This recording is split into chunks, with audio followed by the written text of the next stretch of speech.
साथियों, आज हम एक टॉपिक लेके आए हैं कार का व्हील रोटेशन। जबकि आज से पहले आप लोग अक्सर सुनते रहते होंगे wheel alignment and wheel balancing के बारे में सुनते होंगे।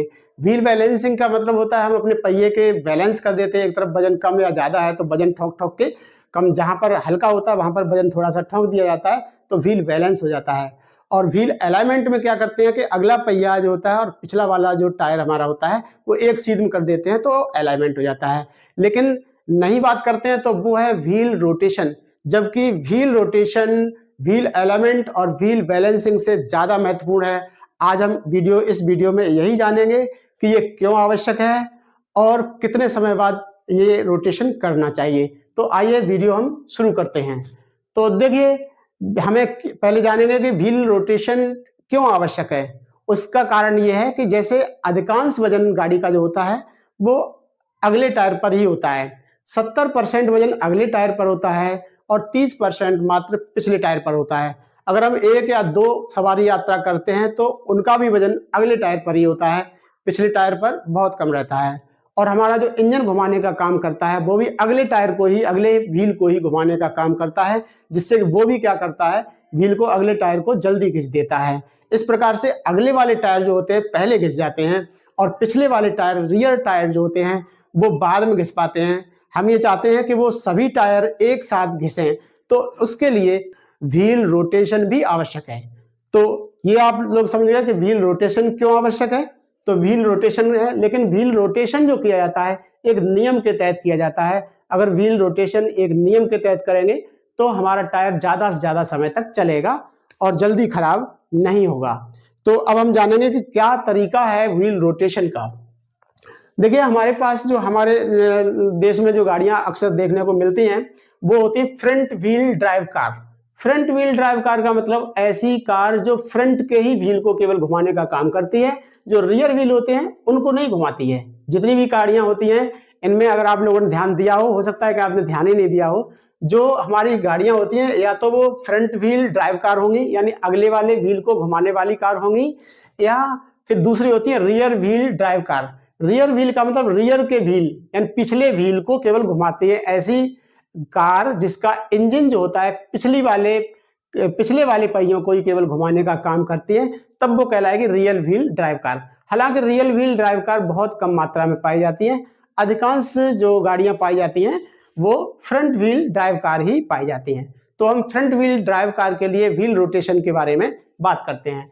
देखिए, ये मान लिया हमने, ये लिखा हुआ है फ्रंट, ये फ्रंट के व्हील है, और ये लिखा हुआ है रियर, ये रियल के व्हील है।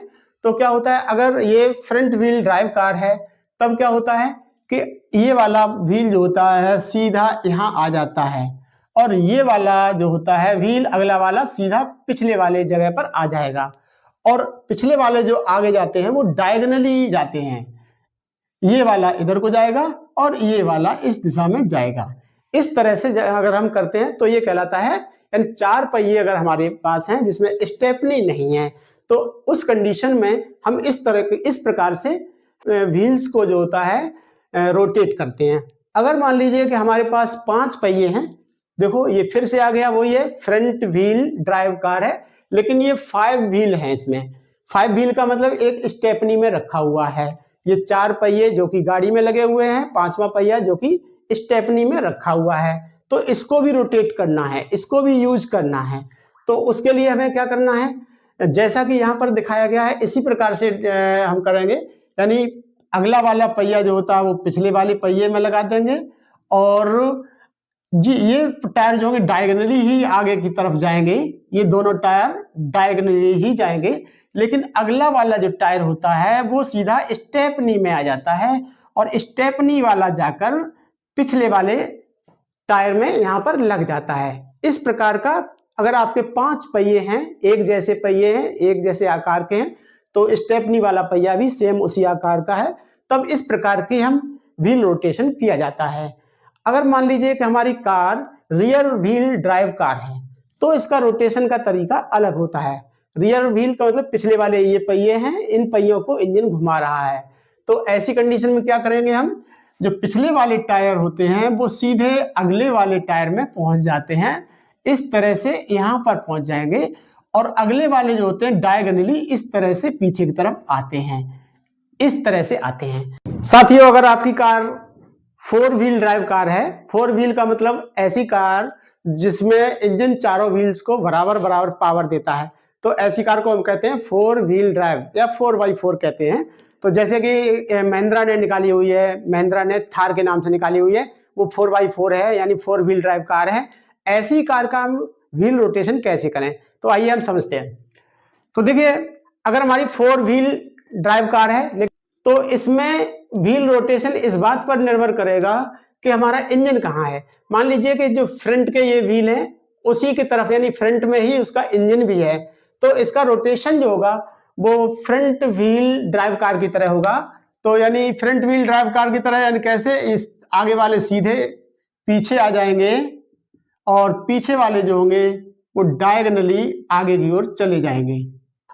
अगर मान लीजिए हमारा इंजन जो है वो रियर व्हील की तरफ है, यानी पीछे की तरफ अगर इंजन है, तो इसको रियर व्हील ड्राइव कार की तरह इसके पहियों को रोटेट करते हैं, यानी पिछले वाले सीधे आगे चले जाएंगे इस तरह से और आगे वाले डायगोनली पीछे की तरफ आ जाएंगे।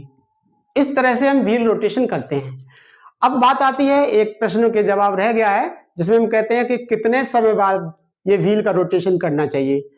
तो इसका जवाब ये है कि आप या तो 5000 किलोमीटर पर करते रहें, 5000 किलोमीटर चलाने के बाद और व्हील का रोटेशन करते रहें, और या 6 महीने के बाद व्हील का रोटेशन करते रहें। तो अगर मैं आप लोगों को सही जानकारी दे पाया हूं तो वीडियो को लाइक कीजिए, शेयर कीजिए और चैनल को सब्सक्राइब कीजिए। वीडियो को अंत तक देखने के लिए बहुत बहुत धन्यवाद।